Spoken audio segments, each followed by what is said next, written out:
Praise the lord. నా ప్రియమైన దేవుని సంగమా, ఎలా ఉన్నారు? నా ఆరోగ్యం కొరకు, నా పరిచయ కొరకు ప్రార్థన చేస్తూ ఉన్నారా? ఈరోజు చాలా ప్రాముఖ్యమైన విషయాన్ని నేను మీ ముందుకు తీసుకొని వచ్చాను. అదే పాపం మొదట ఎలా ప్రారంభం అవుతుంది. దీని గురించి ఎన్నో అధ్యయనాలు చదివాను, అనుభవపూర్వకంగా తెలుసుకున్నాను. కాబట్టే ఈ వీడియో మీ ముందుకు తీసుకొని వస్తాము. ఈ గుర్రాన్ని నీళ్ళ వద్దకు తీసుకొని వెళ్ళొచ్చు, లేదంటే ఆ నీళ్ళని గుర్రం వద్దకు తీసుకొని రావచ్చు.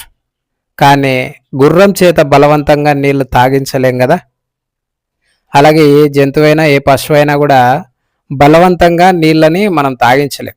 అలాగే శత్రువైన సాతాను మన దగ్గరికి ఒక పాపపు ఆలోచన తీసుకొని వస్తాడు. అది విచారపు సంబంధమైన ఆలోచనే కావచ్చు, లేదంటే డబ్బుకు సంబంధించిన ఆలోచనే కావచ్చు, ఇతరులను మోసం చేసే ఆలోచనే కావచ్చు. కానీ బలవంతంగా మన చేత పాపము చేయించలేడు. పాపం చేయాలంటే ఖచ్చితంగా మన ప్రమేయం ఉంటేనే మనం పాపం చేయగలం. శత్రువైన సాతాను మన చేత బలవంతంగా ఆ పాపాన్ని చేయించలేడు. ఆ గుర్రాన్ని బలవంతంగా నీటిని ఎలాగ తాగించలేమో, మనిషిని కూడా శత్రువైన సాతాను బలవంతంగా పాపము చేయించలేడు. మన ప్రమేయం లేకోకుండా, మన ప్రమేయం ఉంటేనే వాడు మనతో పాపం చేయించడానికి అవకాశం ఉంటుంది. కొంతమంది ఏమంటారంటే, అనుకోకుండా చేసేసానన్నా, తెలియకోకుండా చేసేసానన్నా అని చెప్పి పాపాన్ని గురించి మాట్లాడుతూ ఉంటారు.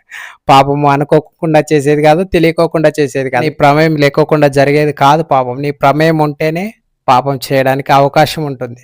వాడు కేవలం ఒక ఆలోచన నీ దగ్గరికి తీసుకుని వచ్చేవాడు మాత్రమే. ఇప్పుడు కొన్ని సందర్భాలు నేను మీ ముందుకు తీసుకొని వస్తాను.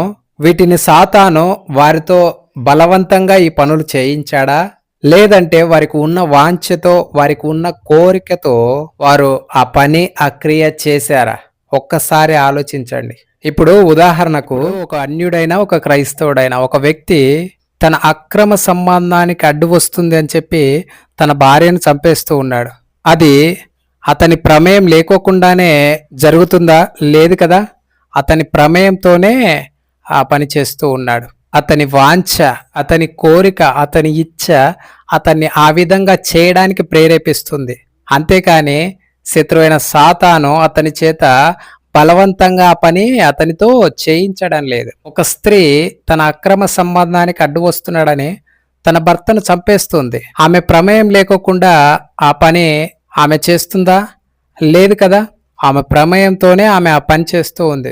ఆమె వాంఛ, ఆమె కోరిక ఆమెను ఆ విధంగా చేయడానికి ప్రేరేపిస్తుంది. అంతేకాని శత్రువైన సాతాను ఆమెను బలవంతంగా ఆ పని, ఆ పాపం ఆమెతో చేయించలేడు కదా.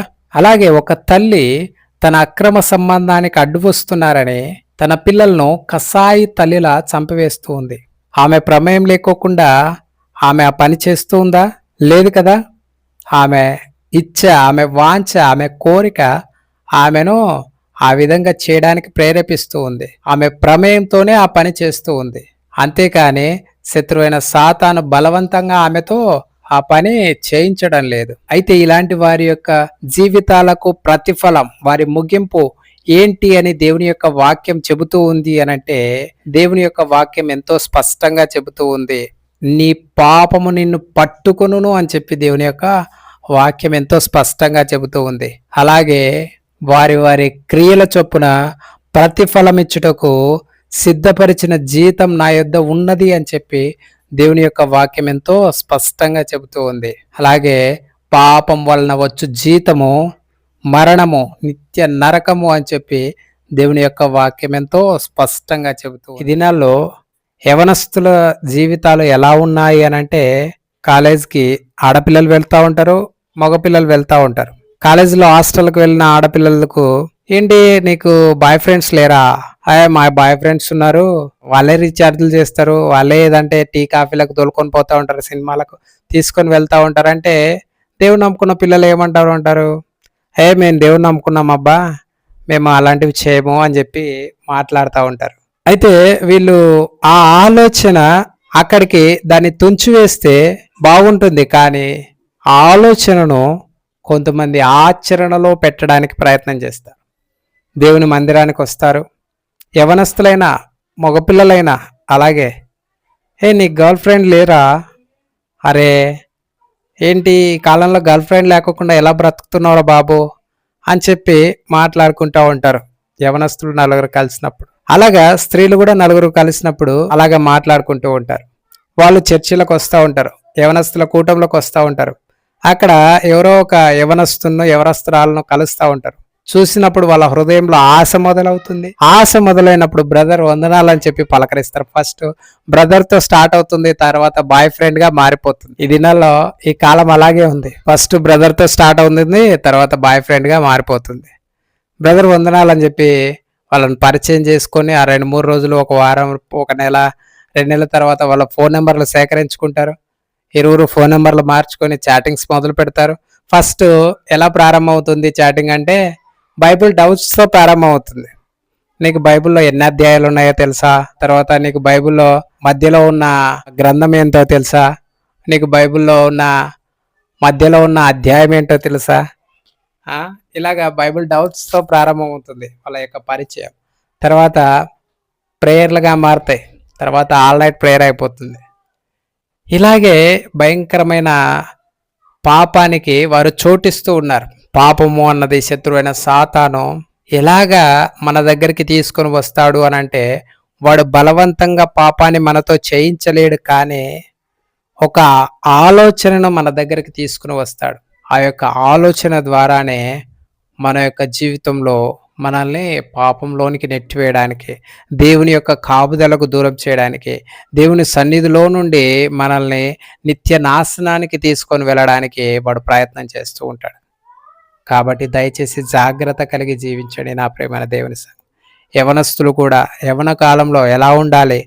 ఆలోచన రాగానే దాన్ని తుంచివేసే విధంగా ఉండాలి. లేదంటే ఆ ఆలోచనే మన ప్రమేయంతో పాపంగా మారి మన యొక్క జీవితాన్ని నాశనం చేయడానికి, మన యొక్క జీవితాన్ని నిత్య నరకాగ్ని పాలు చేయడానికి అవకాశం అవుతుంది నా ప్రియమైన దేవుని సంగమ. కాబట్టి దయచేసి ఆలోచించండి. శత్రువైన సాతాను మన దగ్గరికి పాపం అనే ఆలోచన తీసుకొని వచ్చినప్పుడే వాటిని త్రుంచివేసి దేవుని యొక్క శక్తిని ఆశ్రయించి పాపాన్ని జయించే వారంగా మనం ఉండి ఆ దేవుని సన్నిధిలో నిత్య రాజ్యంలో క్రీస్తు న్యాయపీఠం ఎదుట నిలవబడినప్పుడు వేల మంది పరిశుద్ధులందరి ఎదుట దేవుని చేత ఉన్నతమైన బహుమానం పొందుకునే వారంగా మనం ఉండాలని చెప్పి ప్రభువు కోరుకుంటూ ఉన్నాడు. ఆ విధంగా ఒక సహోదరి మొన్న దినాన నాకు ఫోన్ చేస్తూ వచ్చింది.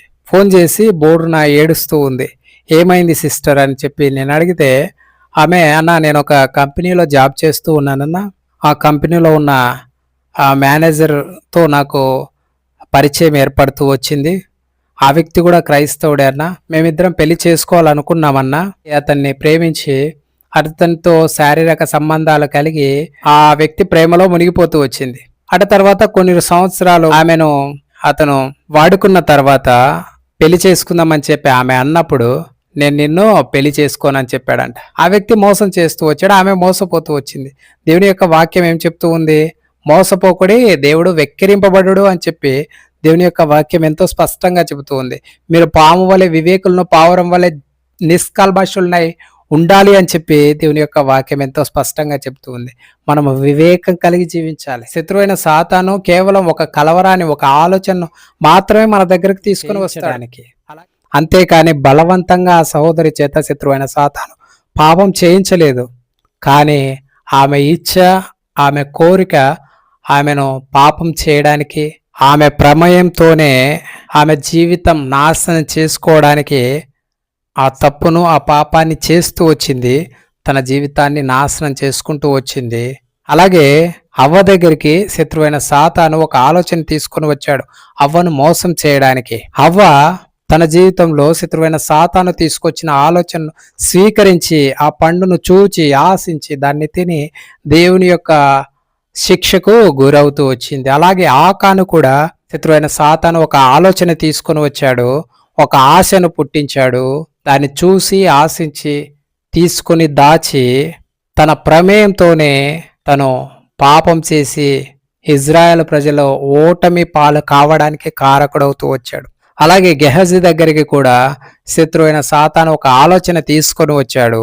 శత్రువైన సాతాను తీసుకొచ్చిన ఆ ఆలోచనను గెహజీ స్వీకరించి తన ప్రమేయంతోనే పాపం చేసి ఎంతో భయంకరమైన రోగాన్ని తను కొని తెచ్చుకుంటూ వచ్చాడు. ఈరోజు నా ప్రియమైన దేవుని సంగమా, శత్రువైన సాతాను మన దగ్గరికి తీసుకుని వచ్చే ఆలోచనను మనం స్వీకరించి మన ప్రమేయంతో మన ఇచ్ఛను మన కోరికను మనం చంపుకోకుండా శత్రువైన సాతాను చూపించే ఆలోచనకు ఆశకు లోబడిపోయి పాపాన్ని చేసిన వారమైతే గెహజీ వలె ఎంతో భయంకరమైన రోగాన్ని శిక్షగా కొని తెచ్చుకుంటాం. ఆ సహోదరి వలె ఎంతో భయంకరంగా మన యొక్క జీవితంలో నష్టపోతాం. అవ్వవలే దేవుని యొక్క శిక్షకు పాత్రులమవుతాం. అలాగే ఆకాను వలె కుటుంబాన్ని నాశనం చేసుకుంటాం.